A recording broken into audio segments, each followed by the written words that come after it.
Why choose a Sleep Number smart bed? Can I make my side softer? Can I make my side firmer? Can we sleep cooler? Sleep Number does that. Cools up to 8 times faster and lets you choose your ideal comfort on either side. Your Sleep Number setting. And now, during our Cyber Week sale, save 20% on most Sleep Number smart beds, plus free home delivery with any base. Limited time. All Sleep Number smart beds offer temperature solutions for your best sleep. To find a store near you, visit sleepnumber.com.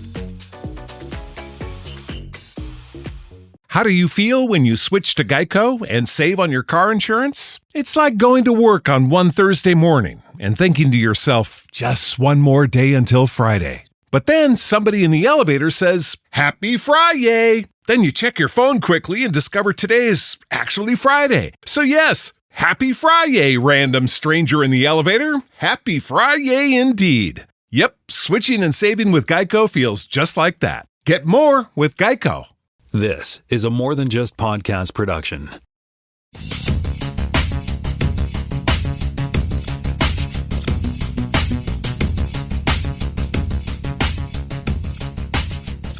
Welcome to this podcast, Season 7, Episode 11. My name is Tim Mitchell. I am in Toronto, Ontario, and I'm joined by Jonathan Kuline in Mississauga, Ontario. Oh, hello there. How are you? All right, so we got some fact check from last week. This is, well, a fact check / follow-up kind of thing, right? So I stumbled across this while I was, doom scrolling on YouTube last week. Roddenberry Archives, Enterprises A to Z. Is there an Enterprise Z? I don't know. I don't think so. Oh, wait. A to Z. Sorry, I said it wrong for the Americans. But this is a video that shows the making of, like, it shows what Josh and I have both experienced on our Vision Pro as we get to go and stand on these decks and the bridge, and have the whole thing in 360 and we can look all around, right? Well, this is a video done in 2D for, just showing all the different sets and how they kind of did them all. And that was this is a follow-up on what Josh Rock was talking about, where, you could look at the Enterprise with the Kelsey Grammer Enterprise, you could look at Excelsior, or we could look at, the one from the two prequels that eventually became the movie, right? There was the reboots of Star Trek 2 or whatever it was called. Oh my God, that's follow up or fact check. But yeah, so if you're interested in seeing what these various decks are, this goes through all of the various incarnations of Enterprise decks, and they pan around with the camera, and some of it's I think a lot of it's CGI, but it's kind of interesting to compare the sort of evolution of the various Enterprises, right? Including, because there's the Enterprise from the TV show, and then there's the Enterprise from the first movie, and then the second movie, and the third movie. Even though it's the same Enterprise, theoretically, it's like they reupholstered and put new chairs in every time a new director came on. Yeah.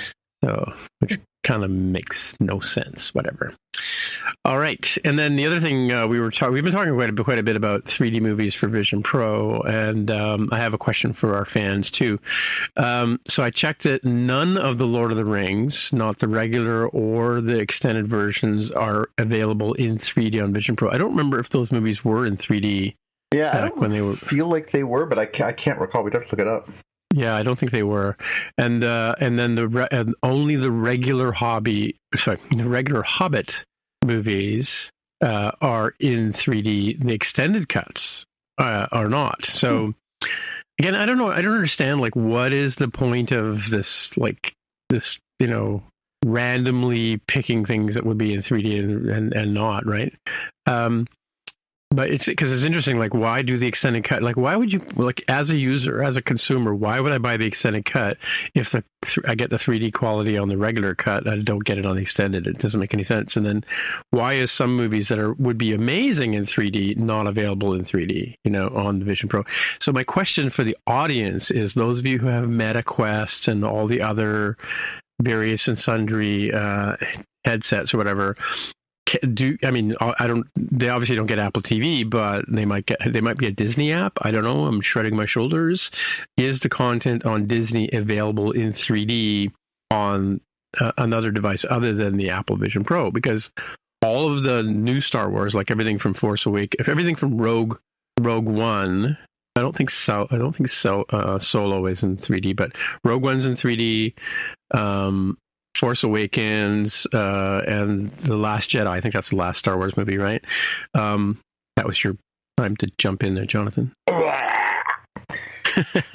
Sorry, I was busy throwing up in my bucket over here. Oh, okay. So the last, so there is another. There may or may not be another movie in 3D that's available that has Sky something or other in the name of it. Star Sky.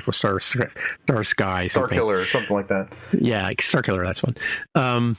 Yeah, and so, but all those and all of the Marvel movies that were available in 3D, like Guardians of the Galaxy 1, 2, and 3. A bunch of Thor movies. I think the Ragnarok one for sure. All of the Avengers are in 3D, right? Yep. Like the cinematic. I mean, on Vision Pro, right? So it's interesting. Like obviously Iron Man and things like that, because they were way before 3D was even invented, right? And that's not true, but they. So I don't understand, like, what is the holdup, and what is it about this particular style of? I mean, okay, as far as I know, and this may be related to this, but Apple Vision Pro has a format called MV-HEVC, which is an encoding format for taking stereo images and stereo movies, putting a left and right channel together and making them available to be watched on the Vision Pro. Maybe that's the problem. Maybe whoever owns the rights to the movies doesn't want to do it or have the other expense, because they probably figure there's 5 of us that have Vision Pros, right? I mean, I guess so. I think it's kind of a weird thing, the way they decide to do things across the board. So one of the nice things that Apple did was, when they started adding 4K movies to their service, they started upgrading you free of charge, theoretically, for those things. But even that is not complete. Like, I still have tons of movies that are only in HD, even a few that are still in SD, that are available as 4K movies, but they don't have, I don't know, they don't have the rights on Apple TV? Or, yeah. I mean, okay. So it seems like they're being a little selective about some of that stuff too. So yeah, I think it's just a little bit I guess to do with the right, whoever holds the rights to the movie, right? So yeah, but I mean, again, I think it's the same argument for the 3D stuff. It could just be that they're not, the company hasn't released it for whatever reason, because they haven't digitized it the certain way, or they just don't want to put the money into it because it's just for Apple or whatever. Yeah. Well, here, let me throw some stuff at you, okay? So, like, this is from my list that's on the show notes. I'll put a link in the show notes. I keep saying I will, but I haven't been doing it lately. But so here, like, for instance, Alice Through the Looking Glass is available in 3D, but not the one that goes before that. Ant-Man and Wasp: Quantumania is available. Aquaman and Lost Kingdom, which I think is the last Aquaman, right? Yep. Arthur Christmas, for example, like I mentioned before, Endgame and Infinity War, both available. Avatar, both of the Avatar movies are available. Batman versus Superman: Dawn of Justice is. There's a Beauty and the Beast, but it's the live action Beauty and the Beast one. Yep. The remake of Ben-Hur, Black Panther, and Wakanda Forever are both available. Black Widow, Blade Runner 2049, which is an amazing movie on Vision Pro. Bumblebee, which I haven't seen yet.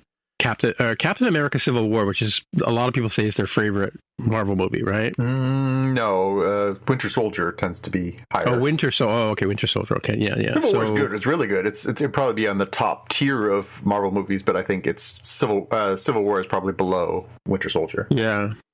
So Captain Marvel, I'm skipping through Clash of the Titans. I guess that's the remake one. All of the Despicable Me movies are available on this. Interesting ones like this one, Creature from the Black Lagoon. That's the movie from the 50s. Is in 3D. I haven't seen that one yet, but what about all the Disney Pixar stuff? Because a lot of that came out as 3D. Some of it is. Yeah, like I'll go through. I'll see if I can. This Dr. Seuss The Grinch. That one there is available. Edge of Tomorrow, which I know you'll never watch because got that woman you don't like in it. Everest, Fantastic Beasts and Where to Find Them. Oh, Crimes of Grindelwald. Those are in here? Oh, really? I didn't think because I was looking at that box set. But interestingly, the Dumbledore one's not. I looked the other day to see, right? Finding Nemo, of course, is. Frozen 2. That's the Disney one, right? Mm-hmm. G.I. Joe Retaliation, Gods of Egypt, a bunch of Godzilla movies. The movie Gravity, of course, is in 3D. All 3 of the Guardians of the Galaxy movies I mentioned already. Hansel and Gretel, Harry Potter and the Deathly Hallows Part 1 and 2. That's the 7th and 8th movie. Hotel Transylvanias are all in there. There's a bunch of IMAX ones that are available. Hugo, of course, which was Apple gave it to us for free at Christmas one year. Yeah. Jackass 3, Instant 3. Why you need to watch that one, I don't know. Both of the new Jumanji movies that we talked about, the Jungle one and the Next Level, with The Rock, right? And Karen Gillan. Mm-hmm. The three Jurassic World movies, which are the second, 5, 6, and 7 4, 5, and 6 of Jurassic World. Katy Perry, the movie, is available in 3D. All of the Kung Fu Pandas, right? Mad Max Fury Road, but not Furiosa, right? Was Furiosa in 3D? Could we watch that in 3D? I can't remember. I can't remember either, but I feel like it wasn't. Oh, okay. Men in Black 3 is available in 3D. The Minions, all the Minion movies are Impossible Mission Fallout, but not the last one, which I did see. I thought I saw that in 3D. Yeah, pretty sure I thought I saw it in 3D because there's a scene where they're hanging on a train as it's about to fall into an abyss, and they're climbing up through the car. You know that old trope. Yes, Uncharted 3. Yeah, right. Exactly. Good job, Tom Cruise. Yeah, good job. Yeah. My Soul to Take, Noah, One Direction, This Is Us. I can get that one. Pacific Rim, both. Oh, it says here both Pacific Rims, but I'm not sure if that's true. Piranha 3DD, of course. Pirates of the Caribbean. Well, that one's worth watching by itself. I mean, come on. Topless women in 3D, isn't it? Pirates of the Caribbean, Dead Men Tell No Tales is available in 3D. Pokemon Detective Pikachu, of course. R.I.P.D. Okay, R.I.P.D. is available in 3D. But doesn't it just seem like the list is based on like what was a 3D movie to start with? Well, yeah, definitely. That would be the case. Yeah. And none of these are like the last 4 Resident Evil movies are available. Yeah. Ready Player One, which I mentioned before. Like, it seems like we're talking about a sweet spot between like 2005 and 2016, right? Like, that's sort of when. Yeah, but you and I have seen movies since then that are not on this list, right? True. Spider-Man, the last 4 Spider-Man movies are available. Of course, the Smurfs Lost Village. I know you were dying to see that one. So much. Well, the Mario movies, you were mentioning the Mario movie the other day. That one's available. Yeah, that's still on my to-do list. Episodes 7, 8, and 9, try not to throw up, are available. Suicide Squad is what? Is it Suicide Squad or The Suicide Squad? Just the Suicide Squad. Okay, so that's the first one. The Margot Robbie one. Terminator Genesis. Choose them both. Terminator Genesis, but not the last one. I'm pretty sure we saw that in 3D. We saw that in IMAX for sure. Yeah. Teenage Mutant Ninja Turtles and Out of the Shadows. Is that the new ones? The new animated one was Mutant Mayhem, but then there was those 2 previous ones that were the hulking weird ones with the giant turtles. That was weird. Okay, The Amazing Spider-Man and The Amazing Spider-Man 2. Those are the Andrew Garfields. Andrew Garfields, yeah. Bad Guys, Boss Baby, The Croods. The Hobbit, we mentioned those ones before. I'm into those. So the Lego Batman movie, the Lego Movie 2, Lion King, Little Mermaid, Marvels, The Mermaid, The Mummy, which is, I don't know which mummy that is. Pirates, Bands of Misfits. That's Aardman. Nick Park. Yeah, I should get that one. That's a good movie.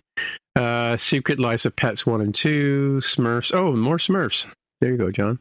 Oh, because it's the Super Mario Bros. Yeah, again. What do you do with the word "the" when you're making a list, right? I like to put it at the end with a comma, right? Mm-hmm. Yeah. Anyway, Transformers 1, which is the one you just saw, right? It was on your thing. Yeah. Age of Extinction, Dark of the Moon, Rise of the Beasts. There's an Underworld one, Warcraft. Oof, that was terrible. Wish, I know.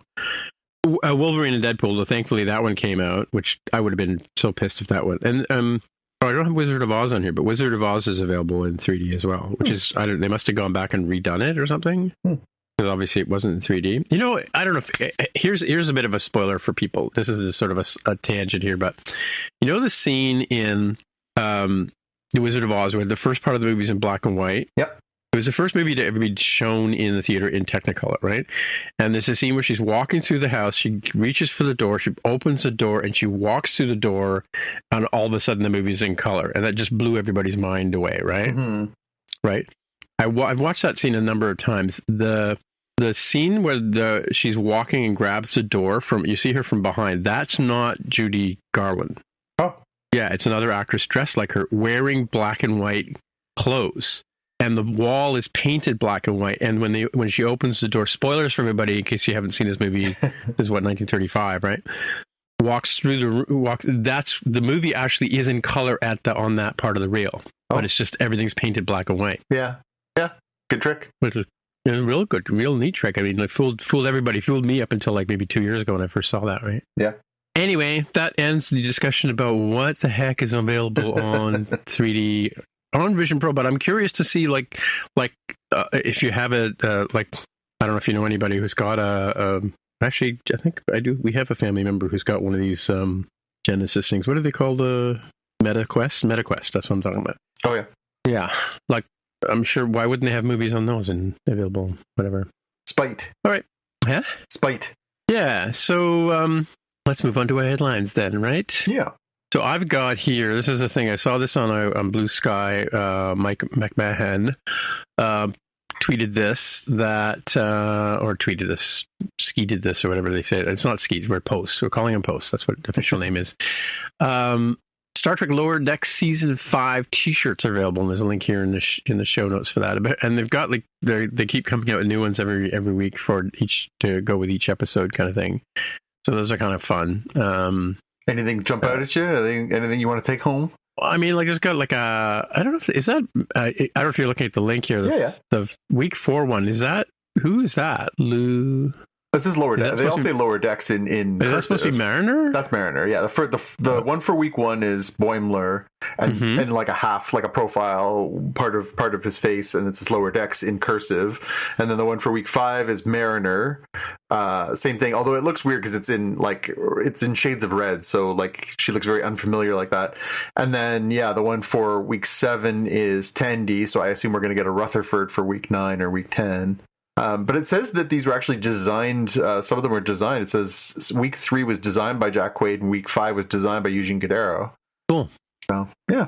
Yeah, of course, the week 8 one has the Cerritos on the back and the crest on the front, right? So yeah, and the week 8 one is actually from this week's episode, which of course we're going to talk about, but it's the pumpkin carved Cerritos from when Rutherford does the pumpkins. Oh, the angle, yeah. Cool. Oh, and it's cool. They've got the like a poster, and if you go and click on it, they've got the next 2, which are the last 2. Oh, are we on episode 8 already? Yep. What? We start crying now? Yes, we do. Because the show's awesome, and it's breaking my heart. Yeah, it is breaking our hearts. All right. My next story here is Walmart has bought Vizio, and I don't know if you. I was hoping that Jaime would have been on the show to talk about Vizio, but what do you know about Vizio? It's like a streaming service, right? Yeah, it's basically like another way to have digital movies, right? Yeah, but I honestly I thought there was an affiliation already there, so I don't know really what. Well, I'm just looking it up. I think it was previously like partially owned. They had some sort of arrangement with them, right? So yeah.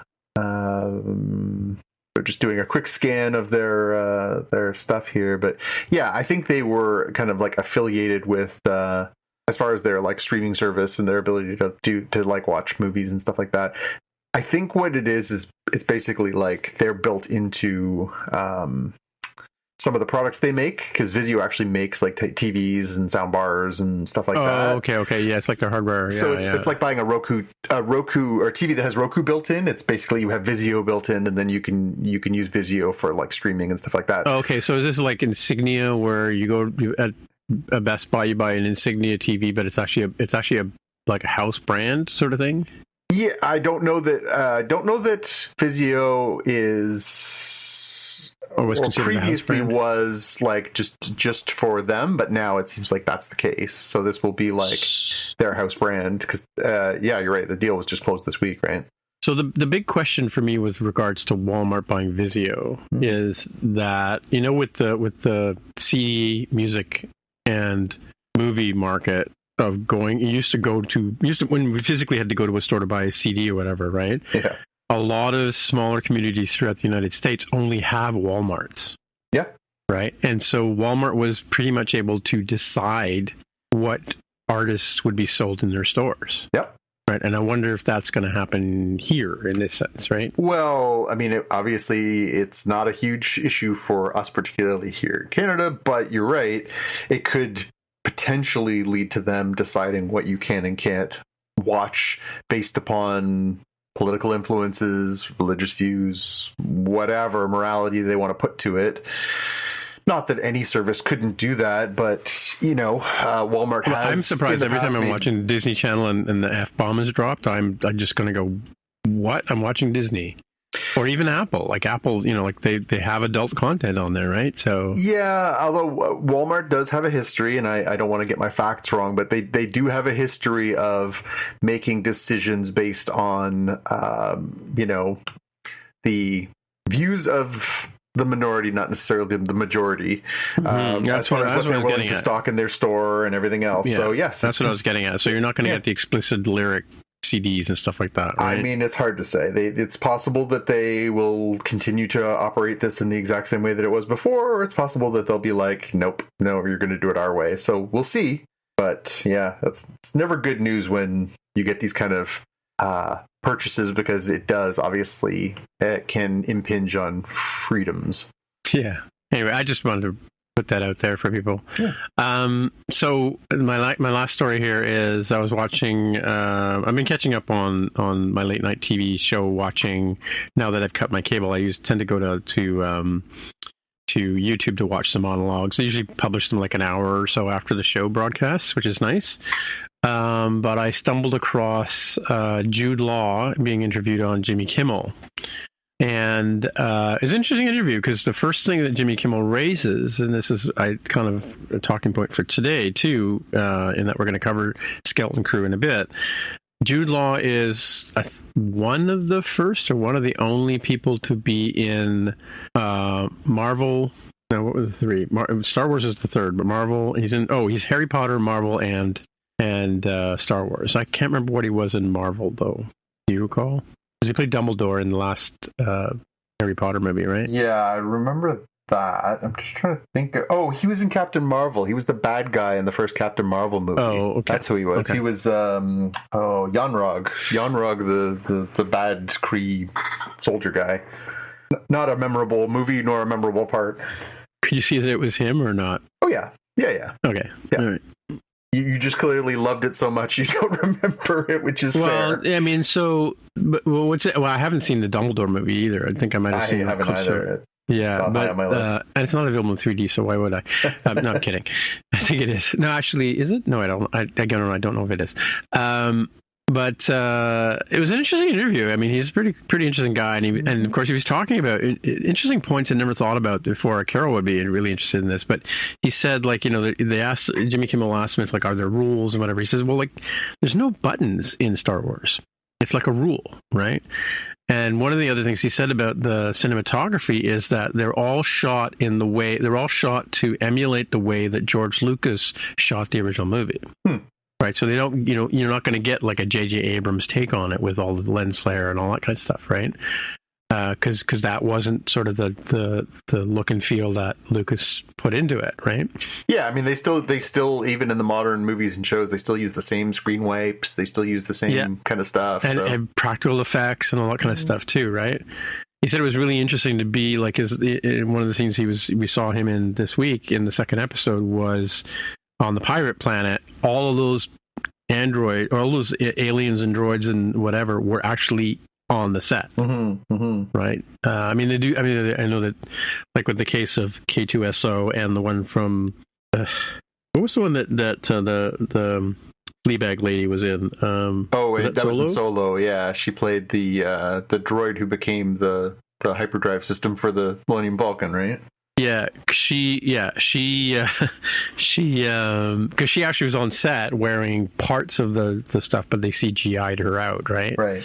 But it's interesting that to see that, and he was explaining that there's no kick on a blaster. Like usually in movies, when you fire a gun, there's your hand kicks back. He was told, no, you just point and pull the trigger. You don't.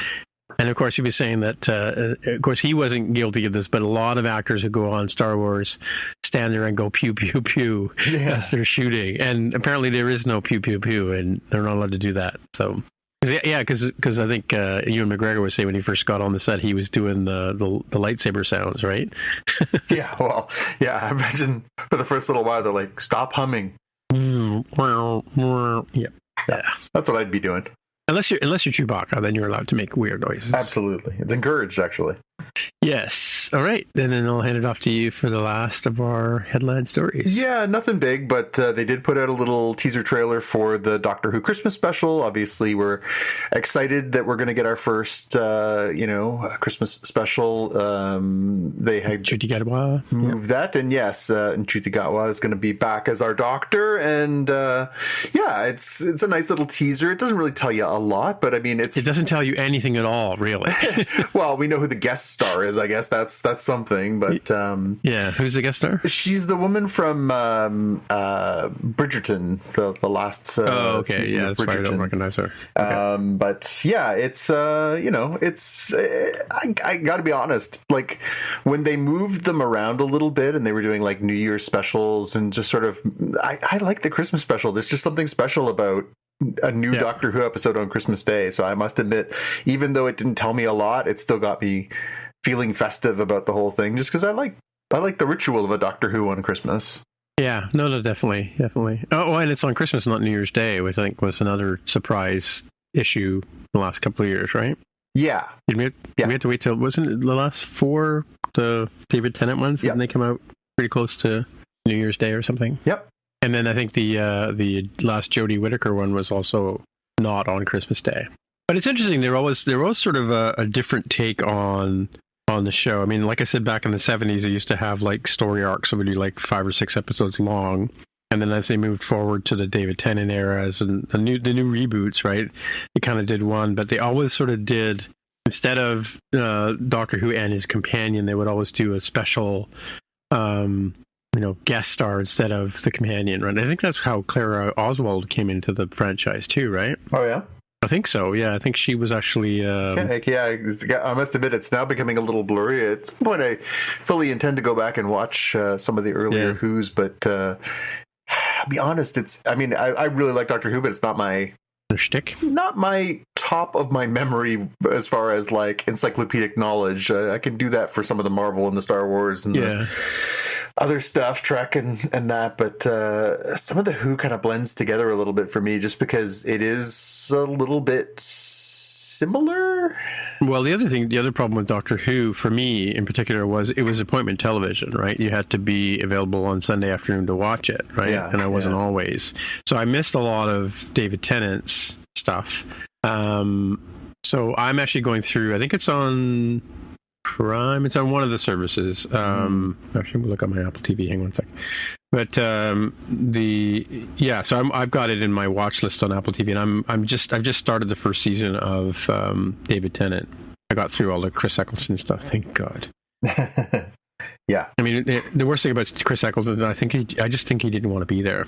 Yeah, it's pretty clear when you now know that and you go back and you watch it. I actually did that a few years ago because my son wanted to watch a little bit of it, and so we started watching at the beginning, and you can see as the season wears on, you're like, he doesn't seem like he's enjoying himself.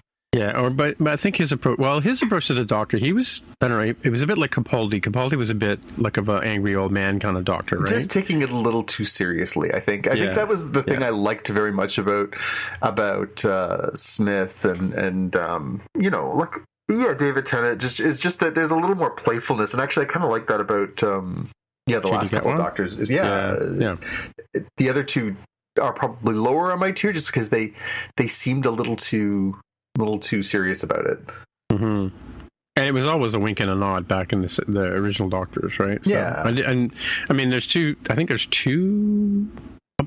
Doctors I've never really watched, which is the last 3 before the reboot, right? After David Tennant's father-in-law, who I always forget his name. Yeah. But anyway, so I like I said, but this particular, I mean, the reason why we're not really giving much detail about what was in the trailer is because there wasn't really much detail in the trailer. No. Okay. Other than it's Christmas time. There's a mystery. There's some guest stars. Buckle up. some timey-wimey stuff. Yeah. There'll be adventures in time and space. Yeah. So back to the main part of the show, which is where we are now. And this is going to be talking about a couple of things. We're going to be talking about Star Trek Lower Decks, obviously. And then we'll move on to a few other new shows that came out. And then back to the last three. You don't have Solo on here, or Silo on here. Well, we saw Silo. We didn't do a Silo from last week, right? Because Silo came out on Tuesday because of Thanksgiving. So there hasn't been a new episode, and there won't be a new one until tomorrow in our time. And what? Yeah. So it'll be on at like midnight tonight. We have talked Silo as far as Silo has brought us as of our recording time.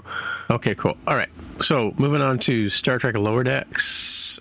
This episode, season 5, episode 8, was called Upper Decks. Surprisingly, I'm glad it wasn't called Upper Deckers, because that's a different thing. It was. What was interesting about it was all about the bridge crew, including the cold open, which kind of like, sort of went ta-da, bridge crew, and then we went through the episode. So yeah, it was fun in that it was a reversal of the classic TNG episode Lower Decks, where it's what happens to the rest of the crew while the bridge crew are doing their thing. This was like, hey, what if we flipped it and do what's the bridge crew do all day while the lower deckers are doing their thing? So yeah. So what's your elevator pitch? Elevator pitch. It's always a good idea to pay attention at the morning briefing. That's a good one. Yeah, that's a good one. That's good advice. You should write that one down. My pitch is alien invaders, chaos and engineering, sharks fighting demons. The usual. The usual. That checks out. Sharks fighting his internal Both of us demons. Quoted the captain, by the way, just in case you're driving it home, transporting it home. That's right. Mm-hmm. Yeah, it was. I liked this episode. I thought it was really fun. What I didn't like was that this is the third last episode ever of Lower Decks. Yeah, that's true. Time for an exposition episode. What do you think? Yeah, like I really did enjoy this episode. It was very funny. There was lots of good scenes, and I like the command crew on the Cerritos. They're fun characters. Yeah, but it just felt like. But we only have 3 episodes left. I know. We can cry later. So, yeah. Tons of name dropping. Holy cow. Oh, right? Yeah. My Easter egg is... and trope dropping. Yeah. Well, let's start with our pew pew pew. What'd you have for your favorite pew pew pew part of this? Well, I mean, there was actually quite a bit of pew pew pew, and it kind of extended. I think Shax's twisting the heads off of Cardassians, that whole section, the dream sequence, right? Yeah. It was just a dream. That was probably, mind you, I like the rolling around aliens, the little yeah, the bugs that roll around and became invisible. Yeah, the bagoons. Yeah, I don't know. It's hard to pick one. I went off with, I really loved the Anna trying to figure out the pain scale by torturing herself. That's what I had from my favorite pew pew pew. She's like, it's set to kill. Like, it just... she's like, come at me. Yeah. Just her just cursing a blue streak and turn it up, more power. Yeah, I like the end scene where the dude's patting her head. Nice kitty. Nice kitty. Yeah. She's just such a crazy character. I love it when they just let her loose. I really enjoyed the part earlier this season when Boimler was trying to get in her good graces and she was just going further and further around the bend. She's just such a funny, she's just the ultimate extension of the Bones character's cantankerousness. Take it to turn it up 10 notches, right? Yeah. If Bones was a cat. Yeah, exactly. Easter eggs, holy moly. This was like your Easter egg hunt of all Easter egg hunts. So V'ger, of course, gets a shout out in the cold open pretty quickly. But yeah, they reference a TNG episode. They mention Season 6, episode 24, The Next Phase. That's the one where Geordi and Ro are out of phase with the rest of the crew, and they have the funeral for them and everything. They mentioned the Clickets. They have actually met the Clickets before. That was season 1 of Lower Decks, episode 8, Veritas. Oh, okay. So we did actually meet the so technically Freeman shouldn't have had to remember the morning briefing. She should have remembered that from 4 years ago, but we'll let it slide. When Shax is having his nightmare dreams and he dreams he's at the Battle of Tempasa, that's actually something that's referenced in DS9, Season 5, Episode 19, Ties of Blood and Water. That's a Kieran Reese episode about this infamous battle and all the blood that was shed there. And kind of cool. I think they kind of implied that's where he lost his eye too, right? Yes. And the devolving, so that when the crewman who is regressing, of course, that's a tie to season 7, episode 19 of TNG Genesis, one of the most infamous episodes because it's just so bat crap crazy. Where is that the one where Janeway and Geordi turn into lizards, or the one where? No, it's the one where they start each species regresses in its own way. So some of them go primal, and some of them go like it's the fight or flight. You know, they regress in different ways, and yeah, that was just a really weird episode. It throws back to what's the one where the original series where with Marriott Hartley in it, and they go Spock and McCoy get sent back 50,000 years into the past, and Spock starts to devolve as a Vulcan. Yep. I love that. Yep. I love that. Yeah, that's a classic. Same idea. Yep. Yeah, so lots and lots of Star Trek references in this one. I'm sure there was more. That's I was trying to figure out if the Golem, the AI defense Golem, was a reference to something else, but I didn't have time to dig into that one. So if anybody knows more about that, please send us some notes. Golem? Which Golem is that? When Billups and the crewmen are working in engineering, and at one point he says, when I activate this giant AI defense Golem's going to come out. And you see this giant robot pops out of the thing, and I was like, I swear I remember something about a Golem somewhere in Star Trek history, but I can't place it. But isn't that what they called Data's clone? That's what they were calling the thing that Picard ends up in, right? Is a golem, right? They called it a golem, yeah. Yeah. So, anyways, I'm sure there's more there. If you want to come play with us, come to our channel on Slack and let us know what you found. Speaking of, did you get the names of the shuttles? No, I didn't. What did you have? There was one Parks. I forgot the name of it. It sounded like a California park, but they also a couple of times they passed by this one called Joshua Tree 2. Yeah, but I think today's shuttles were all just named after very famous parks, right? Oh yeah, because Joshua Tree is a famous place, right? Yep. They said what quotes did you have? I have a bunch of them. I have Massaro when the lake was smooth. Yes. Which, I say that all the time. I mean, that is the reference I go to when I want to say things are chill.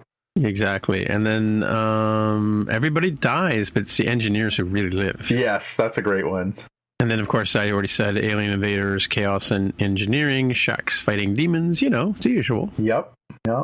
What do you got? I had Ransom saying, "You got to believe in the power of exercise."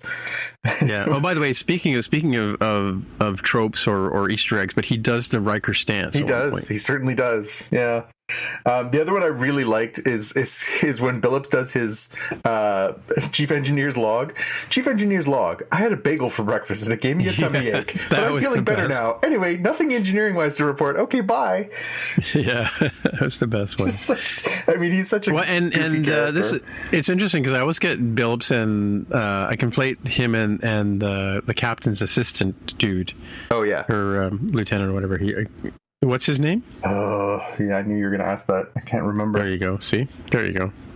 You're welcome. Yeah, thanks for that. That's why you have IMDb. Yeah, exactly. What was your big question? Do you have any big questions out of this one? Other than really only 2 episodes left? Well, that and where's the Fisher people, right? Yeah, I mean, or the Fisher creator. Maybe I thought maybe the compliment guys were going to be them. Oh, Fisher Quest is next. Spoilers. Oh, they got the names of the next 2 episodes on IMDb. Oh yeah. Should we dive into that for our discussion purposes? Do you really, really want me to? I mean, we can. Well, next episode 9 is called Fisher Quest. Yes. Well, yes. And then episode 10 is called The New Next Generation.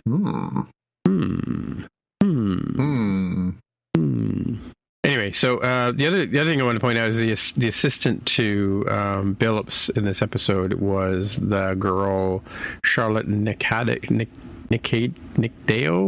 the voice of the girl from the Australian girl. She was from the Kiwi girl from Quest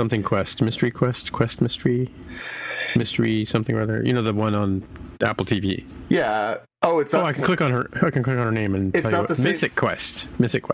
Yeah. Yes. And she's also in Thor Ragnarok. There you go. Anyway. Yeah, I mean, my question was just, are we going to get a 2-parter to finish this? I'm going to say maybe yes.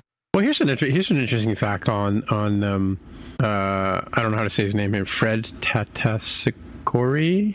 Yes, he did the voice of Shax and the hallucination of Shax. Wow, good job, Fred. Yeah. Oh, did you get the no, not Tiana. What's her name? T'Lyn, yeah. You get the joke at the end there? As your quotes? What did she say? Oh, yes, because she made a joke at the end. Yes, yeah. No, I didn't. Oh, that her parents got trapped in a painting. Yeah, yeah. I made a joke at your expense. At your expense. Boom. Yeah, she really is becoming the Bazinga character of this. I mean, they don't seem to have that guy. Oh, Stevens? Stevens? I don't know. I'm looking at all the different characters. Steve Stevens, I think, is his name. Is her assistant, right? Yeah. I was looking through this list as we're going through it and just thinking, like, I wonder what would be fun to bring back. And I was like, well, so they've already kind of wrapped up some of these characters' arcs, like Peanut Hamper and some of these different characters that they brought back. And I was like, my favorite part of the series has been Badgie. I wonder if they could do another Badgie thing here. That'd be great. I want to see one more Badgie appearance before this is all over. Yeah, for sure. Because they did leave the door open. Yeah, and we didn't mention the name drops. It was Kirk, Janeway, and Cisco, and you mentioned Geordi and Ro already. Right? Yeah. And V'ger, of course. Yep, absolutely. In the famous pumpkin carving scene. Yep. Yeah, no, again, another good episode. It just felt like this would have been a good episode 5 episodes ago, and I really kind of want them to be... I just want it to be something special. I just really want this to land in a beautiful way, because I just love this series so much. I just really want this to I want this to be the best ending we've had in a while, although Picard was admittedly a pretty satisfying ending. But Now, a word from our sponsor.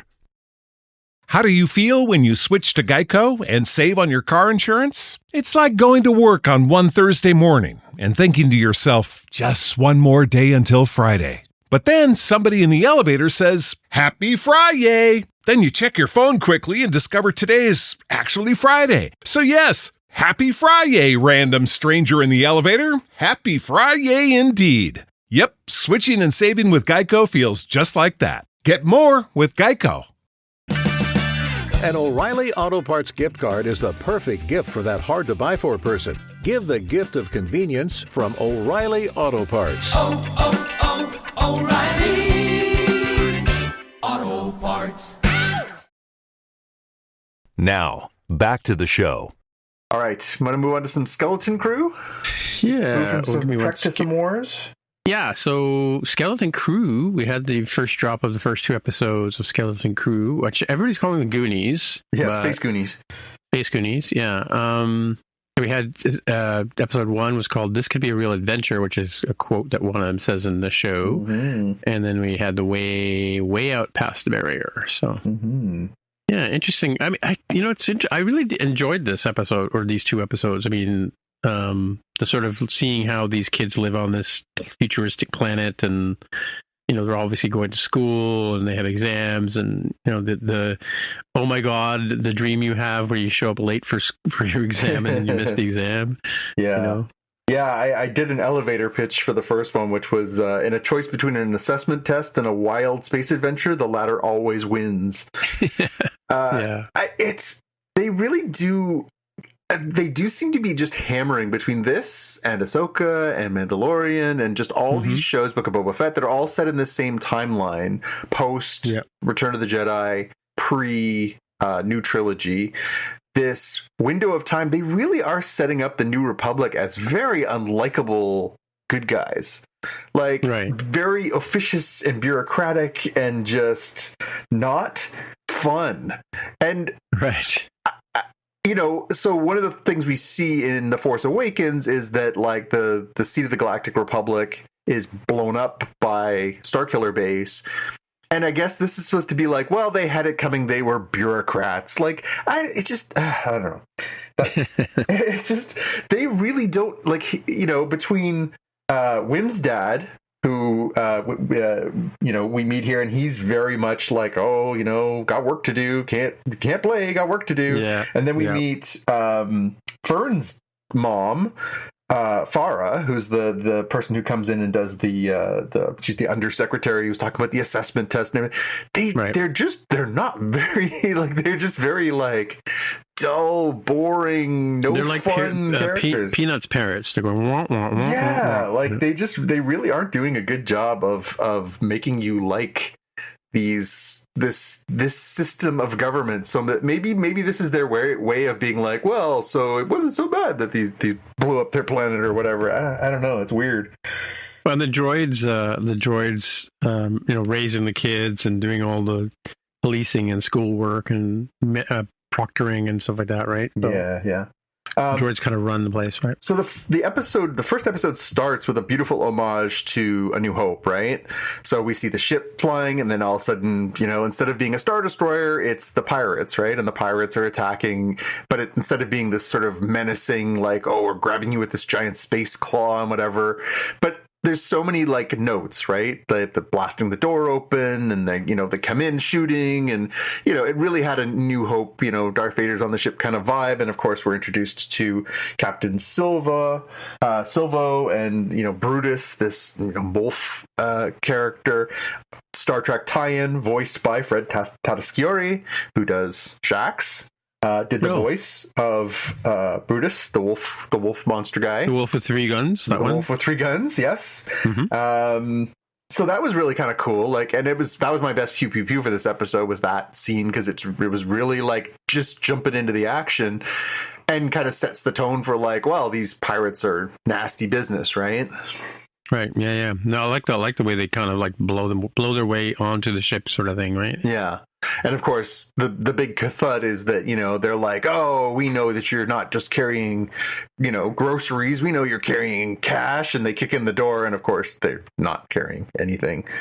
So then we're off and running. One credit. Yeah. Yeah. One credit. Yeah. So Easter eggs.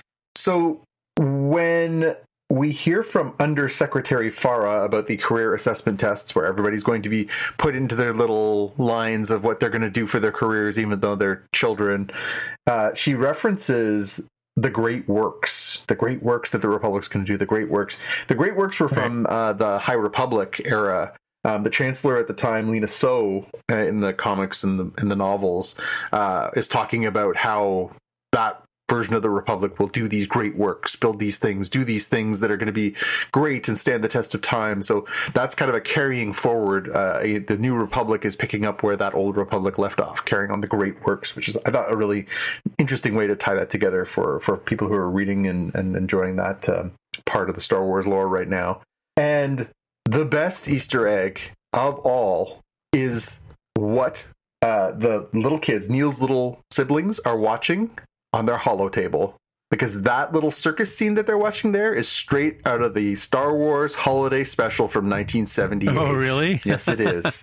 Yes, it is. Nice. So everyone is flipping out online going, oh my God, that's actually canon now. That's too bad.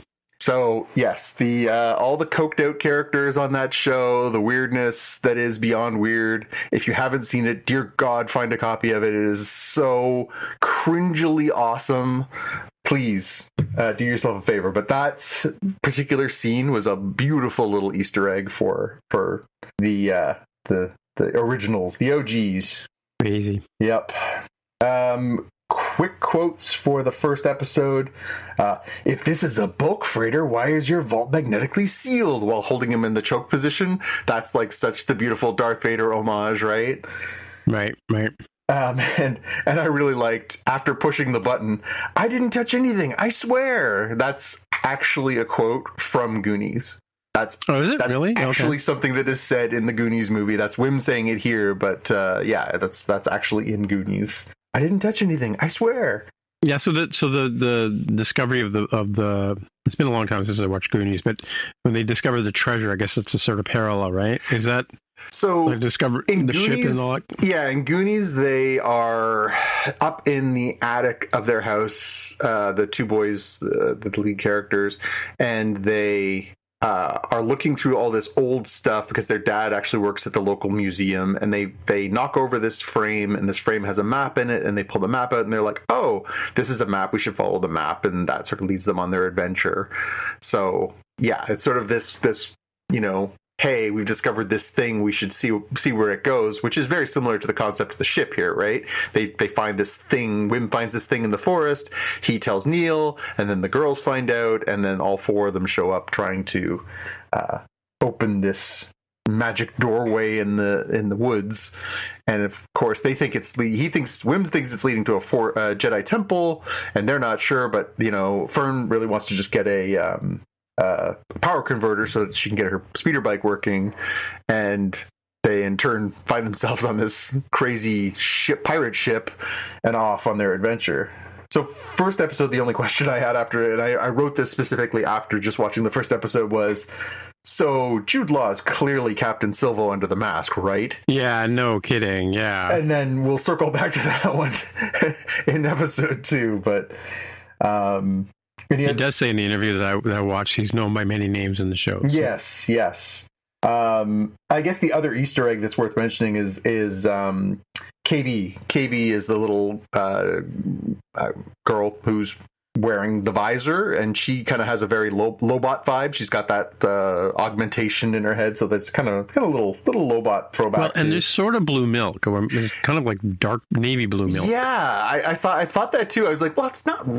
I mean, did they change? Is it different? Is it a different strange sea beast that they get this milk from? I don't know. Yeah, I don't know. I didn't realize it was a sea beast they got the milk from. But yeah. Well, do you remember it was in? Yeah. I thought it was green. It looked green to me in the movie, but either way, it didn't look like something you'd want to put in your mouth. All right. Any other thoughts on episode 1 before we jump to 2?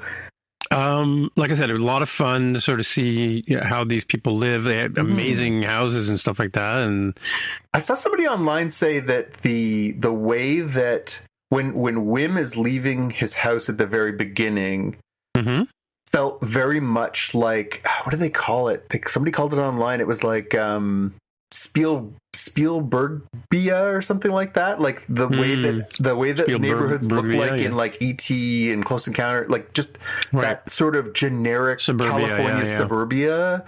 And I hadn't thought of it in the moment, but I was like, actually, you're right. That does have a kind of a early Spielberg kind of vibe, doesn't it? Yeah. Have you been to like San Francisco or I have, anywhere? But not the suburban areas. I've been to like San Francisco proper a few times. Where my cousin lives near Apple Park, right? He lives in, I think it's San Jose, but yeah, the neighborhood looks exactly like that. Oh yeah.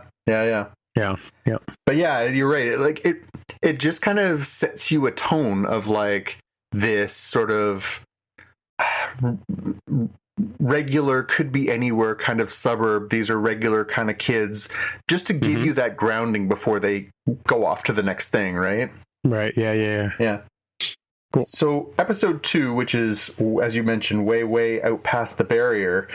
So at the end of the first episode, they're basically on this ship. The ship blasts off. Wim's dad sees them blast off, and off they go into space. My elevator pitch was, becoming the captain is easy, staying the captain is hard. So this one, they revive this broken droid to try and figure out what they can do here, and it's SM-33, voiced by Nick Frost. which was, again, another fun little, gift for us who are, I think you and I are both big Nick Frost fans, so that was fun. Yep. Mm-hmm. And yeah, they basically, Fern declares herself the captain, and SM33 is in. I wanted to be the captain. And, okay, well, we don't know how. Should we throw these people out the airlock? Yeah. And so, then they, end up rocketing off to this starport because they're trying to figure out how they can get home, because they've never even seen stars before, right? Like we established in the last episode, they don't even know where they are at all. So they go to Port Borgo, and they have this whole, series of misadventures. I'm surprised that the ship doesn't know where it's been. That was a weird thing, right? Yeah, although if it's a pirate ship, I guess you could say that they might have some way of wiping that out or whatever. Where the transponder's gone away. Yeah, they probably got rid of that kind of stuff pretty quickly so that you couldn't tell where they were, right? Right. But yeah, and then there's all kinds of fun stuff in the port that they go to, which is, very clearly sort of, it had a very Pirates of the Caribbean kind of vibe to it. This chaotic, drinking, womanizing, gambling, everyone there, looking for a cut or a piece of the action or whatever, except for the friendly, Trollop? Sure. Who, sees all these kids and is like, are you children? Why are you here? What are you doing here? This is not a good place for you. Yeah. Was she being really maternal, or was she trying to kidnap them? I don't know. My impression of her was that she was genuinely trying to help, while a lot of the other ones weren't. And of course, lots of confusion there because they start throwing around the name of the place that they're from. And everybody says it's a mythical place. Yeah, they say they're from the planet Aten, which everyone else thinks is that's made up, right? And then they start pulling out these what they regard as small change, right? Like these Republic credits that they think are for it's lunch money, and for them they're willing to stab children for it. So pretty interesting. At one point that character who, is talking to Fern says, "Oh, you're Linderlings from the lost planet of eternal treasure." So again, that's obviously to be played out, but and a nice interesting wrinkle of, well, where exactly were they, and what is all this, and how does this all tie together? So good mysteries that sort of build you, why are they, what is this big mystery? Where are they from? And yeah, and then, of course, it culminates with them getting chucked in the Hoosgow, and they end up, meeting this mysterious character. Jude Law makes his first appearance at the very end there, and appears to use the Force to get the key so that he can set them free and move them on their way. Obviously, technically, Force sensitive is the term that Jude Law used in the interview. Sure. So Wim immediately says, "Oh, you're a Jedi," because he's fascinated by the Jedi. But I think it does not take a rocket scientist to put two and two together and say, well, we saw them mad at Silvo at the end of the beginning of the first episode. Here we see a guy in prison fitting the same description but without the mask. Probably the same guy. Probably not a Jedi. But yeah. Why? I guess it begs the question, why would pirate planet have a prison? I mean, in theory, you put people down there exactly what they say, right? We're going to sit you down here, make you feel miserable, and then we'll get the truth out of you, right? Because they're trying to figure out where Aten is, right? Yeah, it's basically a holding pen while they figure out which way they're going to torture you. Okay. So the pew pew pew, I think, in this one was pretty obvious. It was SM33 taking on all the pirates, kicking all the butts. Yeah, that was that was one of the most, probably since we saw in Rogue One, when we saw the giant droid go off, right? Where he's just, he's not pulling punches, he's sending people 20 feet with a punch. it's pretty neat. It's pretty neat to watch a droid go off when you realize you see C-3PO. So, oh, pardon me, excuse me, and then you see these like the Asimov, laws of robotics and stuff. Yeah, and you see these holding them combat back, droids, yeah. these much tougher droids, and they're just like, yeah, I'm made out of metal and have hydraulics. You're gonna fly if I punch you, which is kind of a neat twist on that. But yeah, that scene as far as action goes, and then of course having Nick Frost having fun being the pirate robot voice is a bonus on. I didn't catch that. I'll have to go back and watch it again. Yeah, I think the funny thing about this show, it's completely rewatchable, right? Yeah, it's fun. Like it's funny because it is interesting that it comes on the heels. It's been months, but on the heels of The Acolyte, which was pretty grim. Like it was definitely a darker look at what was happening. Obviously, different timeline, different circumstances, everything else, but it was a very not fun series. This is fun, and it just kind of is a nice little palate cleanse. I mean, I liked parts of The Acolyte. I didn't like everything about it. I think there was some stuff that I really enjoyed there. I thought some of the action scene in like the 4th episode was fantastic. But this just has that kind of Spielbergy, Lucasy kind of Richard Donner vibe to it, which is just kind of nice after that. Yeah. Easter eggs. So SM-33 is theoretically Smee. Smee is Captain Hook's right-hand man and Peter Pan. Right, okay. Right. So okay. that's got to be a pirate joke. They mention when they're talking about when they're asking to go back to their planet at Aten, the SM-33 says, was it the ship or SM-33 says, "Oh, did you mean Adelon?" And Adelon is where Chopper Base was in Rebels. Okay. So okay. That's a nice little chuck in there. Throwback, yeah. Yep. Yeah. The pirate that shows up that starts asking questions, who's a Nikto, who's got the little like barb sticking out of his head. That's Vane from the pirate episode of The Mandalorian from season 3. But isn't he also the you're talking about the guy with the horns poking out of his head, Yes, right? yes. Isn't he also in Droids and Ewoks? Remember the Ewok not the droid cartoon? Not the little. I'm not talking about the little ferryman guy. I'm talking about the pirate. No. Yeah, I know what you mean. The tall guy, right? But he's got really menacing sort of lizard-like face, and he's got horns popping out of his head. Yeah. But there are species that we met. Like they had those species back in Return of the Jedi. Oh, did they? Okay. Yeah, so we know that because they were the bad guys in the droid cartoon. Yeah, and they were also the bad guys in. Well, they were the bad guys. They were space pirates in Clone Wars, right? And Rebels. So, but that particular character was the one who was part of the pirate gang that attacked Grief Karga's planet. Oh, the same guy, you mean? Same guy. Same guy. Right. Same character, same actor, the whole nine. So that's Vane. Oh, really? Okay, cool. And the other little Easter egg was at one point there's a character who's a sort of middle-aged black man who's got augmentations as well. That's Jaleel White. That's Urkel. that's yeah. I recognize him. Yeah, for sure. Yeah. So I was like, oh, Urkel. All right, we got a space Urkel sighting. Excellent. Did I do that? that? You already had my first quote, which is, "Shall I throw him out the airlock for insolence, Captain?" Anything else jump out at you?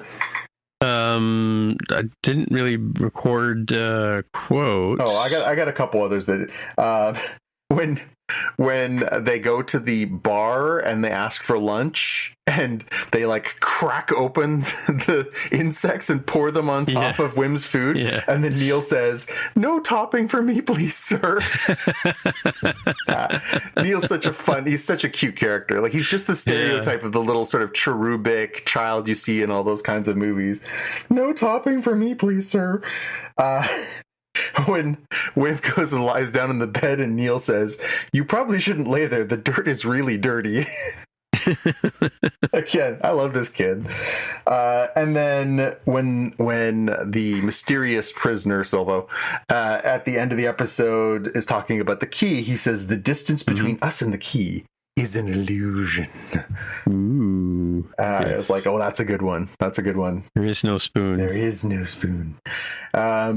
Which I guess, so the big question I had out of this one was, what is Ad Atten? If it's this mysterious place that all these pirates are looking for, and also the fact that, like, the kids had clearly never seen the sky beyond this barrier that seems to be hiding their planet. Like, why is a Republic planet there? Why are, like, how, I don't get it. What are they hiding? What is the point of all this? Like, why are they barrier hiding a planet? Is it to keep? Well, I did see the safe? barrier early in the episode. You could see the sort of equidistant lights, the grids, in the sky. Yeah, you could see the grid was there, and obviously it was there to mask or protect the people on the planet from the outside universe, right? Yeah. I should also mention one of my favorite scenes was the trained rat. The rat that was living inside of SM-33's head. And just kept coming out of the... Yeah. And then, then Neil's trying to encourage it. Go get the key for us. And like, okay, so again, moral of the story is... He goes like 90% of the way there. Yeah. And then, moral of the story is you can't put all your money on the rat to help you out. Yeah. But yeah, you're right. Like, I think, it's not by any means perfect so far. There are sort of little things you can quibble with. But it was fun. It was light. It was an adventure. The kids definitely bring some excitement to it. I like that Wim is like, this is awesome, and, you do get that same kind of vibe you got from those sort of classic movies of like, my parents don't get me, whether it's Fern, whether it's Wim, and then you have, of course, the voice of reason is Neil, who's just like, why are we here? What? I want to go home. Like, my mom's going to worry about me. What about my siblings? Like, you see, you get all these different sort of, again, archetypical characters. And it's a nice, fun thing so far. We'll see. Homespun Star Wars. We'll see if they can keep this vibe going. But I mean, this is kind of what we were promised, right? Yeah, it's typical of all the sort of, the high school drama, like I just watched Mean Girls because Carol just did costumes for a play, and I kept talking about the characters, and I went and sat and watched it just to sort of get caught up. The but it's original or the new one? The movie. Easy A. Is there a new one? So there's two versions of Mean Girls. There's the original one from the early 2000s. No, I watched the Lindsay Lohan one. That's the original. There's a new version that's out on. It's on Paramount, I think. That is. Well, because they did it as a musical, it's right? It's a musical now. Yeah. Yeah. I didn't watch the musical one, but Renee Rapp in that one. Yeah. But I mean, what I'm talking about is like the whole high school drama, the new kid in school, all that sort of late for exams, and he gets sent to the principal's office, right? Yep. Like. Actually, both of them. That's where they both meet, right? Yep. That's where. Fern and Wim, right? Yeah. Mm-hmm. But yeah, again, strong start. I definitely had a good time, and hopefully they can keep this momentum up for 7 more weeks. Let's just quickly do Dune Prophecy, Season 1, Episode 3. I have an elevator pitch. Oh, bring it! Yeah. Yo, dog, we put flashbacks in your flashbacks. Well, I can't remember which one of us. It was me. You both were talking about the fact that there was no flashbacks in last the first week. 2 episodes. I like the flashbacks more than I like the show proper. Yeah. I wish we had more flashbacks, and I really like Jessica Barden. I really hope we get more of her. And hallelujah, the Lord does deliver. Thank you, oh Lords of HBO Max, because yes, it was exactly what I ordered. This for me was the strongest episode so far. It was really good, and I think it was really good because I really very much enjoy that character, that characterization, that portrayal, and that time period more than I appreciate the just a bit stuttery stuff that's happening in the present of the show. I enjoyed this one far more than I enjoyed the first 2, except for the first 15 minutes of the first one. So yeah, I think I was much happier this week than I had been the previous 2. Yeah, no, it was good. Yeah, enjoyed it. Yeah, and it was basically like what Jonathan's talking about is so we're talking about the fact that this show and the movies have some parallel, and Jaime mentioned in this episode or a previous one that it might have been the last episode because he wasn't on the previous one, but that they kind of expect you to have seen the movies, right? However, the Harkonnen planet is quite different in the movies because that's the whole shot in infrared and turned into black and white in the new movie, right? Like those are the Harkonnens, the Skarsgård character, right? It is. Well, so we see it in two different time periods. So we see it when it's a little more rural in the first part, where they're like, they're massacring these, giant hairy whale beasts and using their products for sale and whatever. And then we also see it in the present time period of the show, which is still 10,000 years before the events of the Dune movies, where we see the older Valia character go and see her uncle, right? And there it starts to look more like that industrial... Baratheon, her uncle Baratheon, yeah, right? Exactly. We start to see more of that dark, sort of grim, still rainy, still gross, but like it's starting to feel more industrial. So I guess what we're seeing is it more on that trajectory, right? Okay.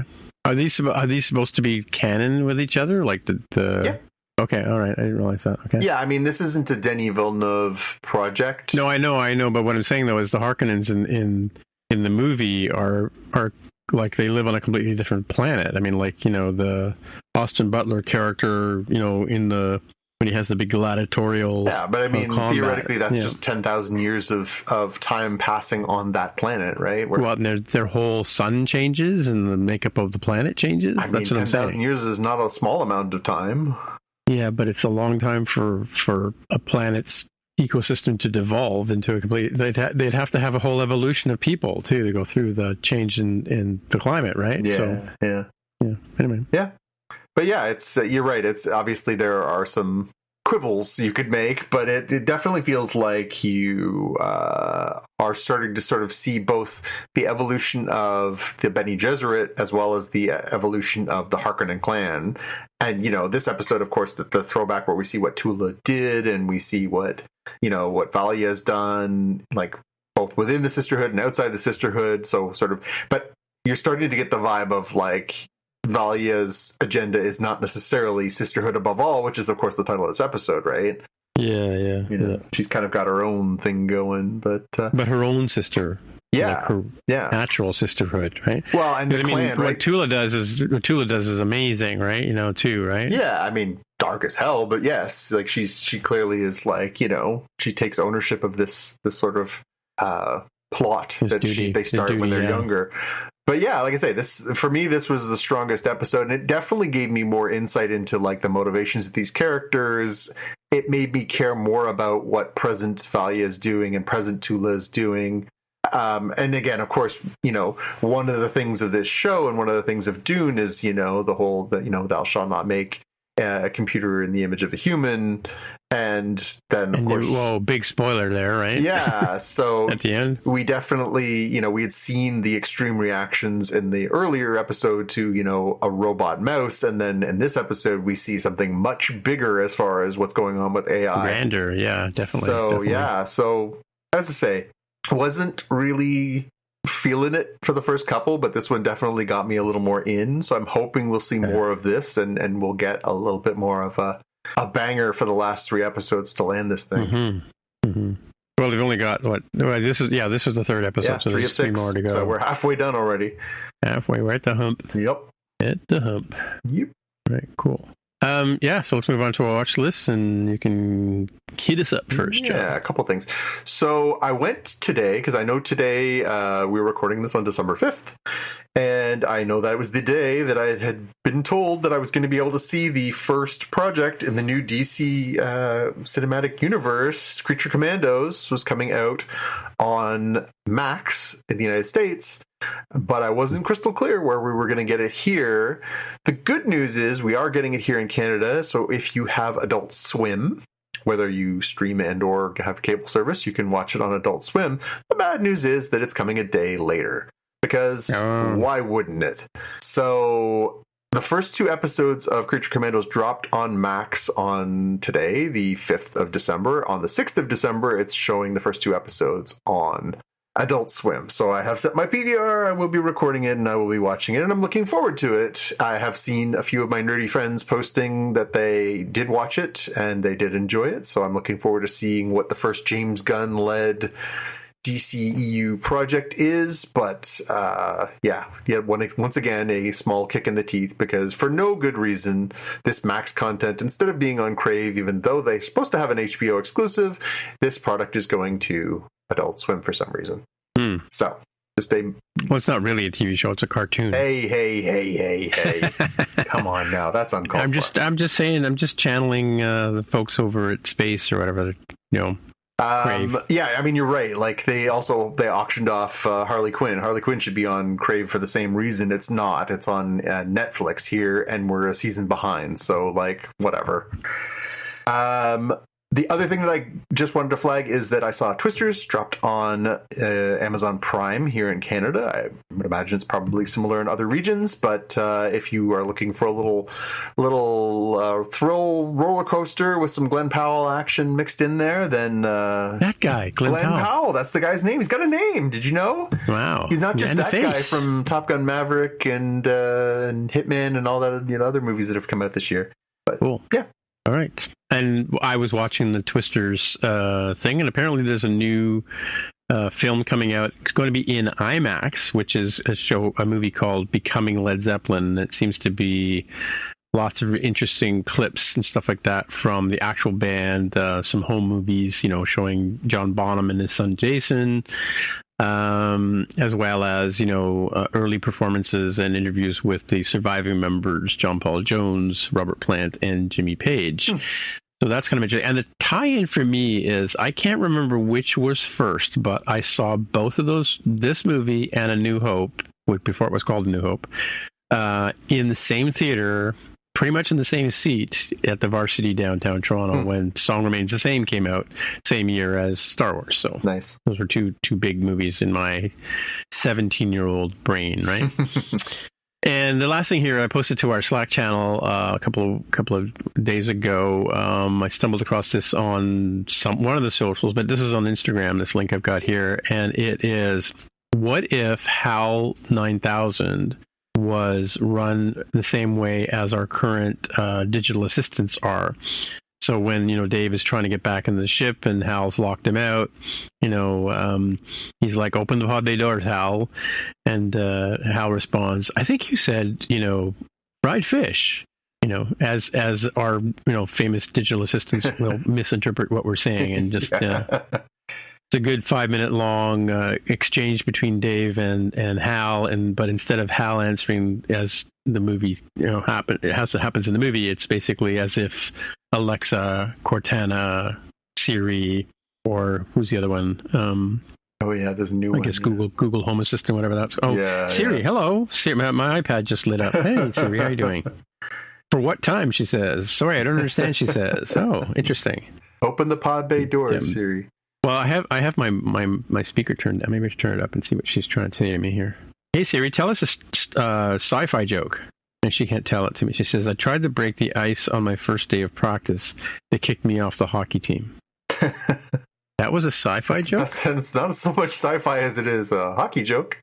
Can you tell me another science fiction related joke? I lost my voice once. I couldn't tell how annoying that was. I couldn't tell you how annoying that was. Okay, thanks, Siri. I think she's not doing so hot on the sci-fi jokes. She gives... the nice thing about it is now is my iPad's running the beta of iOS 18, so whenever Siri gets woken up, I get this sort of glow around the screen. Siri, go away.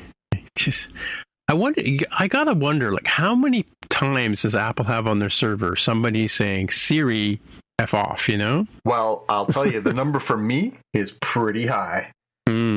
Yeah. And then she says, I don't respond to that. I'm like, well, you still turned off, really? didn't you? Yeah. Yeah, mine's saucy. She's got an attitude. Yeah, well. I can't remember. I was listening to a song in my car the other day, and the song seemed to be triggering her, and I was like, just stop listening. Is there a way to delete you entirely? Like, please just stop. So I have a question for you. So do you use Apple Music? No, never. Okay. All right. Okay. I mean, I do it to the extent that I have my library of my own things that are on, like, that I use through Apple Music, but I don't play Apple Music, the service. No, I know. So they've published their Apple Music replay for 2024, right? To show you This is like Spotify Wrapped kind of thing. Yeah, and Twitter does the same thing, and all these services do it. However, I mean, I probably use Apple Music, or we should probably wrap up the show. Let's finish this off. But I use Apple Music once or twice. I don't listen to music during the day. I usually listen to the radio and stuff like that when I'm working and stuff like that, right? So, but if a new album comes out, or if I want to listen to a Beatle tune, or I want to listen to some Emerson, Lake and Palmer, and I want to hear like what it sounds like in the proper stereo or remix or whatever, sometimes I'll go doom scrolling on Apple Music, but most of the time I'm looking for spatial stuff, right? But spatial audio stuff, I mean, and it reported that I've listened to this easy listening like music for most of the year, like 20,000 hours, and I swear to God, I have not even I didn't even have Apple Music turned on at those points in time, so I have no idea where it got this unless it was like when the puppy was new, we found a dog mix that you could play for the dogs to help them sleep, like when there's that could be maybe that's what it was, right? Yeah. But it's got me listening to this stuff for like hours and hours and hours. I'm like, no, that's funny. And then around September, of course, it's the David Gilmour new album. Well, that makes sense, right? Yeah. Yeah. So if I look at my top albums, they're correct, but this other thing, I think maybe it was that puppy mix. Now that I think about it, there you go. So there's something. Anyway, yeah, okay, I guess. So on that note, let's. Jonathan, people get in touch with you. Where would they find you? Well, you can look for me on Instagram as @JPK News, or on YouTube at youtube.com/@JPK. All right. And my name is Tim Mitra, TIMMITRA on all of the socials, mostly Blue Sky these days and Threads, and occasionally on Instagram. So until next time, we'll see you in the future. Bye. Bye. Oh, one thing before we go. I've always said and seen when we wrap up after we say our goodbye parts, and we usually cut that out of the broadcast, right, or the mix, right? Yeah. However, sometimes it's people have argued with me saying it's end scene or and scene. I have always thought from improv and from watching Saturday Night Live and stuff like that, it's and scene. And today in Lower Decks, he said and scene. Take that, people. You've been listening to the Spotcast podcast. If you want to find out more about the podcast or see the episode show notes, visit the Spotcast website at spotcast.com. If you have feedback or questions, you can get in touch with us on the website. If you like the show, please consider recommending us to a friend, writing a review on iTunes, or pledging any amount at patreon.com/spotcast. You can find details on how to help us on our website, spotcast.com/sponsor us. Thanks for listening, and we'll see you in the future.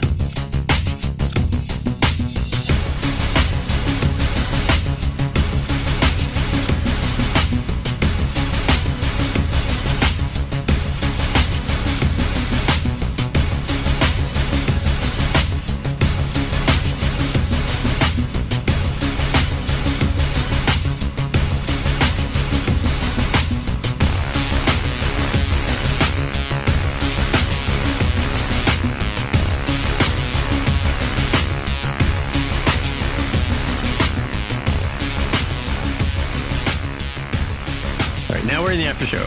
All right. Yo. Yeah. Welcome to the after show. Yo. I was going to look up that Apple Music dog now and then. I was listening to Now and Then today. I saw an interesting thing. So it's funny.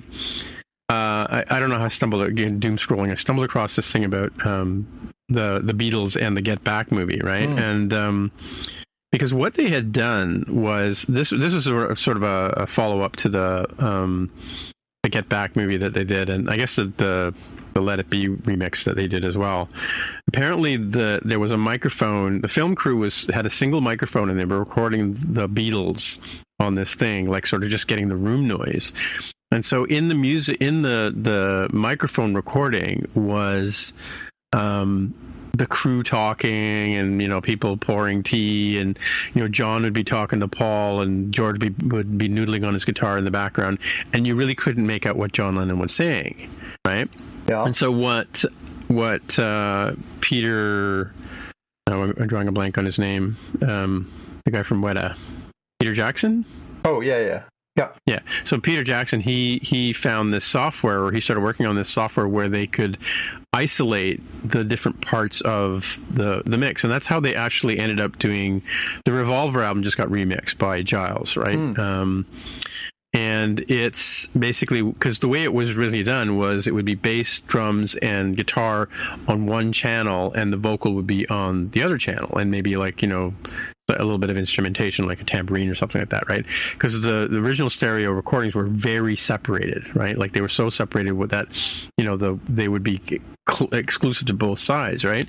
So what they were able to do with this software, because they were recorded live, right? Like, so the Beatles would be playing, the Revolver album is the Beatles performing live, if you think about it, right? But with the software, they're able to isolate Ringo's bass drum and his snare, and they can make a separate mix of the drums, and they can do a separate mix of the bass, and they can do, so they can separate all these parts using machine learning and, you know, bits of AI. And in fact, that's how they did the Get Back series and Let It Be. Is they isolated all the vocals and stuff so you could have John Lennon talking to Paul McCartney with George playing in the background, but they could play with the mix so you could hear them distinctly. That's how they did that Now and Then song, which is why I went back and listened to it again today. They actually had, they originally had a tape of John singing that song, and when they did that was it Anthology series, right? They tried to do those three. They had this third song, but it was so muddy, and it was like a second or third generation. Like, you know how when you dub from one tape machine to another, you lose quality. Yep. Right. So this was like a third or fourth generation that they had, and they got it from Yoko and whatever. And they tried to work with it, and back then, like, it was in the late 90s. When did they do that? Early 2000s, late 90s? Yeah, that feels like the window. I want to say late 90s. Yeah, because George Harrison was still around, right? So they really couldn't get anything amazing from it. So what they did was they took the software. By the way, they ended up calling the software system. They called it MAL, M-A-L, which Paul thought was really interesting because their assistant in the studio, you see him like a guy banging on the anvil during Maxwell Silverhammer. Mm-hmm. That's Mal, their longtime roadie / assistant, right? Anyway, he was like their technical guy. Kind of went around with them, but so that's how they did the Now and Then thing. Was they actually went and took Sean Lennon, the younger, he's the youngest one, right? Sean's the younger one, yeah. Julian's the older one. So he went and found the original tape that his father had made and gave that to Peter Jackson. Then they were able to separate out the piano and the vocal, which is why, and McCartney says it was like day and night compared to what they were working with back in the day, crystal clear, right? And that's why they went back into the studio and decided to finish the Now and Then. They used George's parts from the early aughts or 2000 or 90s, right? Late 90s, and Ringo and Paul re-recorded their stuff for this. Now and Then. So cool. Yeah, so it's interesting that, the reason I bring this up is because I've heard a lot of people bashing AI, about machine learning. But if it wasn't for those technologies, we wouldn't have this new Beatles song. We wouldn't have be able to watch Get Back and Let It Be, right? So, which makes me think now, actually, I wonder if I should take some of my crappy tapes and fix them up. Well, because I've done some live recording in the last couple of years, and there's one performance I did, which I've never published, but I did with a bunch of guys from work. We had a talent show, right? And we did 3 songs and they were recorded, but they were a bit muddy, So yeah, I need some overdubbing, which is what my heroes like Frank Zappa would have done, right? Yep. Yeah, that's pretty cool. I got my Spotify Wrapped thing this week, like everybody else did. Oh yeah, how'd that go? I don't listen to Spotify a lot. It's not top of my list. I have a huge catalog of actual physical media here that I tend to enjoy a lot more. Mm-hmm. And so it was very funny because the results reflected like the 2 things that I didn't have that I did at the time. I have half of it now. So it was two basically things that I was listening to. It was comedy, because there's a few comedy albums that I don't have physically. And it was Katie Tupper, who's one of my favorite Canadian artists that I've discovered in the last year. And I was lucky enough to go see her live this summer and buy her album and meet her. And so now I just spin her record when I want to listen to her. But it was funny because it was literally like all comedy and one artist. I'm like, so where do I find my Wrapped? If you log into your Spotify, if you go to Spotify, yeah, I'm on the app. It should say your Wrapped is ready. Basically, it shows up on your homepage. It should tell you. Made for Tim Mitra here. My Steely Dan mix. Yeah, so it should just come up. Let me see. Maybe because I don't turn it on that often. Yeah, so at the top of the page, it should have like your icon, and then it says blah blah blah, blah music. I see a wrapped icon. Yeah, here. so press the Wrapped icon, and it'll show you your Wrapped for the year. It'll show you like what you listened to the most and what you were interested in the most. So top tracks of 2024 is what I listened to. Yes, it's not everybody's. It's yours. Well, this makes sense because Taylor Swift is up here quite high because we have a family member who's discovered Taylor Swift. You have a little girl who loves Taylor Swift. Yeah. So let's see. Yeah, I don't know that I necessarily I don't listen to Spotify all that often, so I don't think the other half does either. So yeah, don't get it. Yeah, it was funny for me because that's kind of what I got was, it to me was an indication of I don't use this as much as probably I should. Now, it's a family plan. It gets used by all of us. So I think collectively we probably do fine. But yeah, it was very funny. I saw somebody, one of my friends post on social media today and said, "This is my Wrapped." And it was a picture of a stack of CDs. I was like, yep, that. Yeah. It was, here's mine. It's 500 vinyl albums and 1,000 CDs, and yeah. And again, I go and see the artists. My letterbox page. Yeah, I go spend the money. I go see the artists. I go and buy their stuff, and buy a T-shirt, buy a record, buy a CD, make it worthwhile. Yeah, that's how they get paid. Yep. So yeah, again, it was one of those funny, like they make such a big production of it. It's unusual this year because for the past few years on Spotify as a Spotify artist. So if you are a content creator, it sends you your Wrapped for what other people do on your platform and with your material. And so as the exec producer of a podcast, not this one, but one for work, I got all that access to information. But since I've left my job, I don't have that anymore. And it's kind of, I'm like, but I want to see the numbers, like, is it because it tells you like how many countries you're played in, what countries you're most popular in, all these kind of analytic data pieces. And it's fun to know the data, right? But I found it much more satisfying as a content creator than I did as a content consumer. Yeah, that's true. Yeah, I mean, I have analytics on all the things, apps on the App Store and websites and stuff like that I've been looking at for years. And the story is everyone loves Spotcast. And nothing. Well, I gotta say though, I was gonna say like it's amazingly how long it takes for things to get going. Like More Than Just Code took off for a while, and because we haven't been doing episodes, we're kind of losing audience there. But what was I gonna say? It's in here. It's in my brain. Can't get it out. Oh yes. It's amazing how many Star Trek related people I have following me on Blue Sky all of a sudden.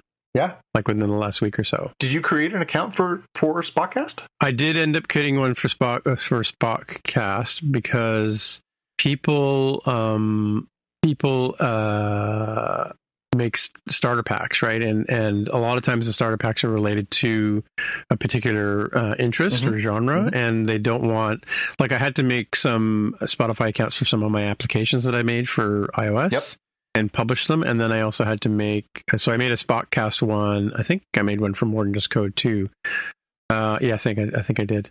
And actually, I think I have a starter pack for my. So when you guys come over, I've got starter packs to throw you into. Because I have one for let's go to my profile and see what I've got. So I've got a starter pack for. Obviously, I've got the Vision OS starter pack. I've got the indie apps I know, and you know why I called it I know. Yeah. That's because I had to make these app accounts, and then so I've been putting as friends of mine who are also indie developers. I made one called Podcast Friends and Guests, and I put all the people that have been on More Than Just Code. So this is spot for you and Jaime when you finally do come over here. Yeah, no, it's been on my to-do list this week is to finally move it over, because I think everyone needs to get the hell away from Twitter. So I'm on board. Yeah, so I'll be there. Just I think Spotcast has an account in this. I should probably add Spotcast. Wow, what do you know?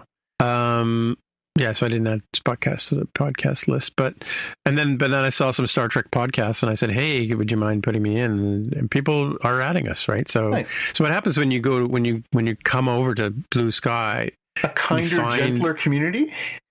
That plus you find these starter packs, and you just there's a button at the top. You hit all, and you're following like 150 people that are related in related areas or interest to you, right? So nice. That's the benefit of it. All right, so now I know I need to get this new browser for my computer, Arc. I need Arc, and I need Blue Sky. Yeah. That's all. I'll add those to my to-do list. Yeah, and actually, I need to close my last closed tab because I made a mistake of closing that one. I didn't want to close it. Yeah, what was I going to say? Oh, yeah, and there's an app or an extension you can add if you're using Arc, or I think now Safari as well, which I use every now and then, and it's called, I think it's called Sky Blue.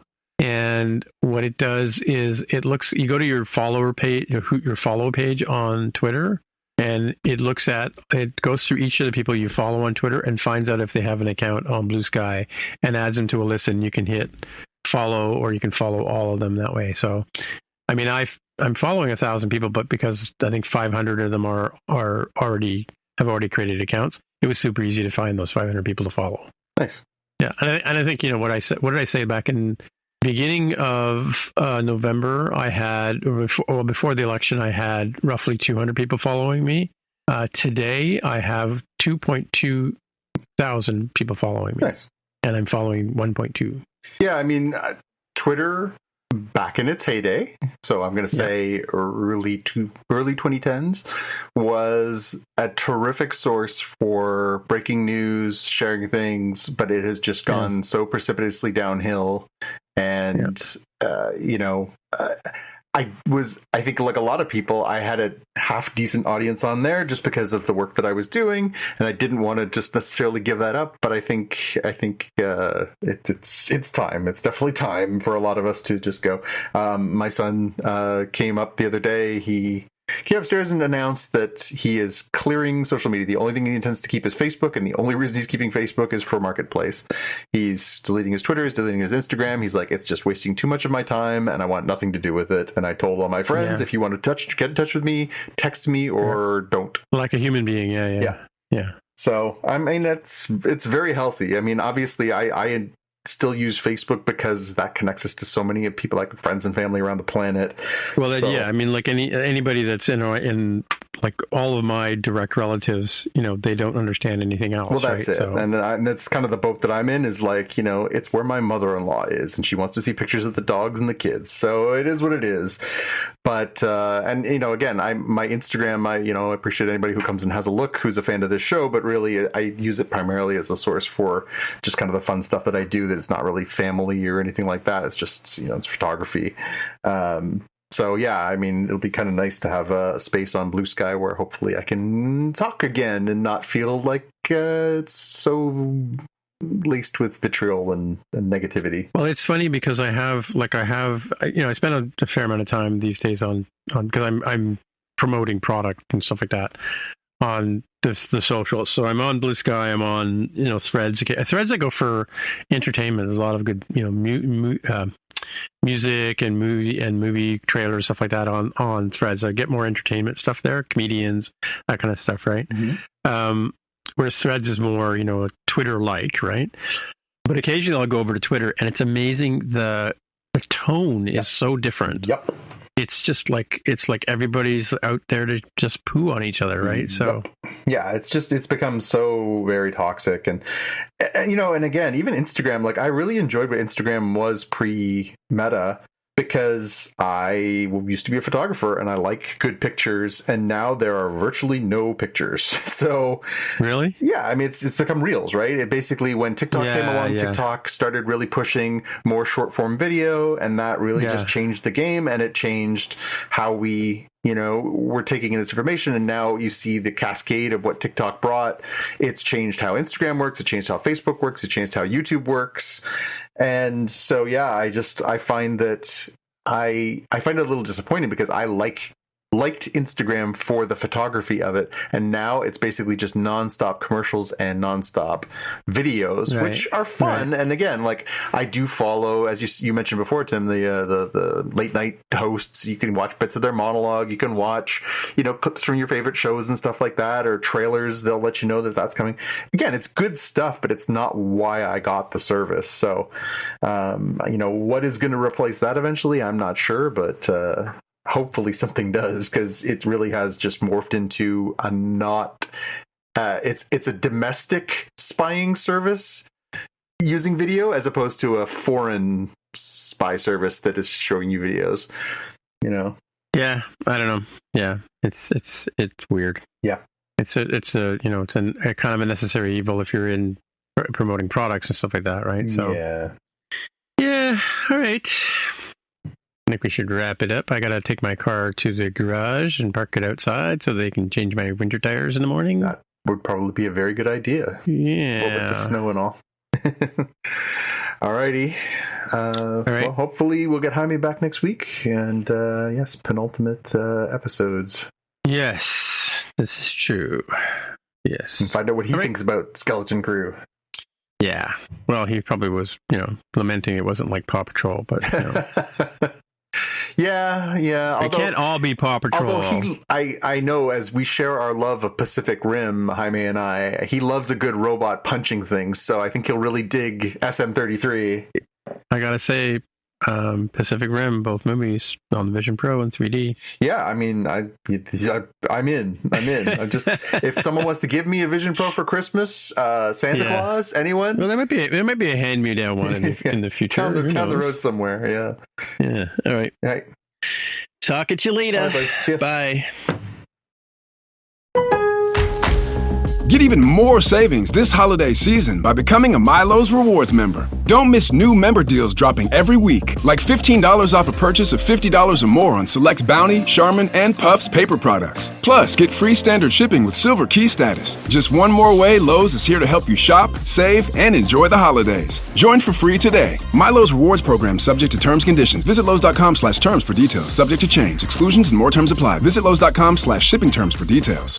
How do you feel when you switch to Geico and save on your car insurance? It's like going to work on one Thursday morning and thinking to yourself, just one more day until Friday. But then somebody in the elevator says, Happy Friday! Then you check your phone quickly and discover today is actually Friday. So yes, Happy Friday, random stranger in the elevator. Happy Friday indeed. Yep, switching and saving with Geico feels just like that. Get more with Geico.